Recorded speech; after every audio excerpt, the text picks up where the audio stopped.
Day one of active operations for the UK's own version of the American FBI, and a raid was set up for the cameras. Admittedly, it was a bit slow going. For a time, they couldn't get through the gates to the house. But eventually they did.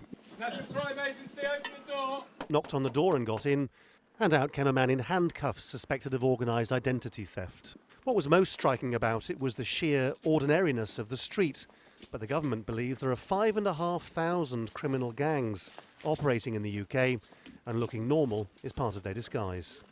What we see outside our front doors, what affects our neighbourhoods, whether it's controlled drugs, whether it's people trafficking, it's cyber that comes into our homes, the internet comes into our home without even opening up the front door, means that we do need a response at neighbourhood level, in towns and cities, but frankly that response needs to reflect the nature of the threat.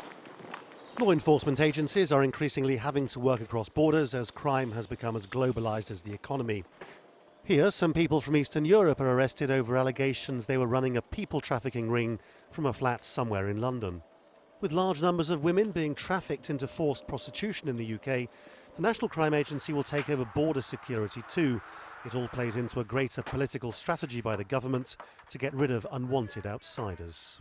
I think what's important is that we operate internationally to ensure that we are disrupting organised criminals, and where that will be trafficking of a variety of sorts, drug trafficking, human trafficking, and the introduction of firearms into the UK. On me! Certainly, the training programmes for the new crime fighters offer a suggestion of an agency prepared to take on anybody, however dangerous. MCA officers, come out with your hands up! Fear stalks the newspapers here of gangs from places like Romania, increasingly gaining a foothold in the UK. Even without much evidence to support some of the wilder claims, the government wants to be seen to be acting as tough as it talks. Laurence, Al Jazeera, London.